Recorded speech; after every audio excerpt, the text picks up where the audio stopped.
Welcome back to 5 Minute Fantasy Football, presented to you by the Sports Gambling Podcast Network and our friends over at Underdog Fantasy. Join millions and download Underdog and play this weekend. Use promo code FFSGPN so they know we sent you. Week 18 is chaos. If you're in a fantasy football playoff championship, your commissioner hates you. Double elimination. You got to find a better way to do this. You can double elim, the fantasy football championship. Not every round. You got to figure out a better way. Week 18 is just chaos. Half the quarterbacks aren't even playing, whether they're injured or they're getting benched. We have a lot of teams we don't know what's going to happen. We do know that the Chiefs, the Rams, the Bills, probably the Texans, the Eagles, and the Chargers are all going to be resting. We also could see some other things change after Saturday's game. The Bengals versus Steelers game has a lot of playoff implications. So you're going to want to play those players. You have the Bengals. If the Bengals go and win, they still need the Dolphins and the Broncos to lose, but they're winning in. They have to win. And so the Bengals are going to be putting up points. You're going to see them pushing it. The Steelers, they have plenty of motivation. Even though they've locked up the division, locked up a playoff, do they want to go into Baltimore or do they want to get the Houston Texans? They beat Cincinnati. They get the Houston Texans. It's a pretty dang good reward. And I think you're going to see the Pittsburgh Steelers try to win that one as well. And you also don't want to let the Bengals in because the Bengals are a sneaky good team. And if they get into the playoffs, they could do a lot more damage than the Texans. So let's talk about the incentives. There's also the incentive angle of all this. So of course you got all the backups that you're going to see. Ray Davis, Blake Corum, Carson Steele, Olamide Zaccheaus, those guys. But let's talk about some incentives, some really attainable incentives that not only can you use for your betting purposes and your underdog purposes, but let's look at, what we can do for fantasy football.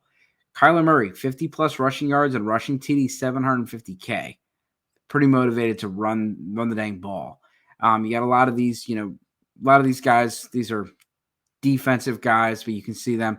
Mike Gesicki, he needs 3 receiving yards for $125,000. Not really going to be a huge fantasy day if he gets that, but you're going to see him at least get that early in the game. Cortland Sutton, $2 million for 82 yards against the Kansas City backups. Yeah, he's going to get 10-plus targets for sure. Joe Mixon, 107 yards, gets $250K.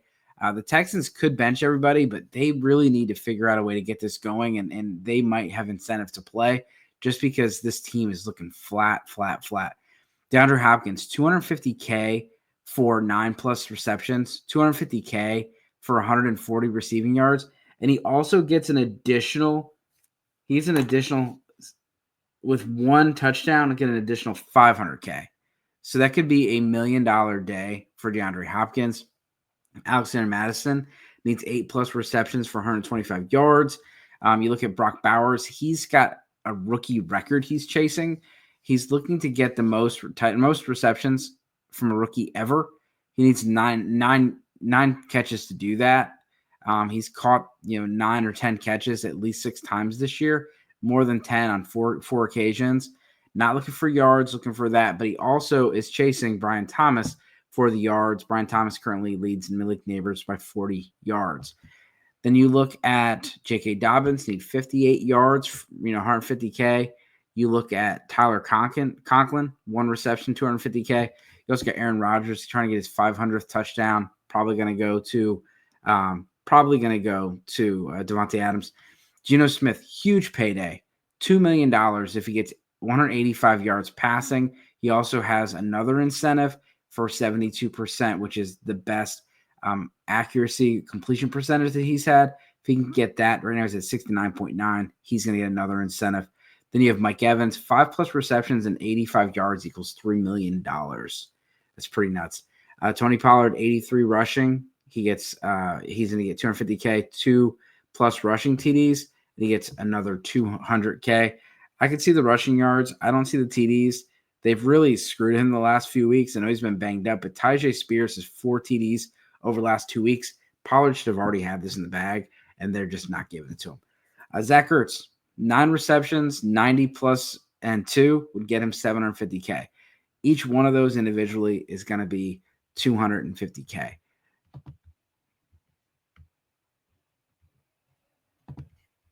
So let's look at it. Here are my quarterback rankings this week. I got Joe Burrow at number 1, Lamar Jackson, Baker Mayfield, Sam Darnold, Jared Goff. That Minnesota and Detroit game should be fireworks. Got 56.5 on the higher. We saw the 49ers and the Lions put up a ton of fantasy points, help me win my championship. Also, just you got a bad, a good matchup for both quarterbacks. Both these defenses are a little banged up, and both of them let up a lot of passing yards, a lot of passing TDs.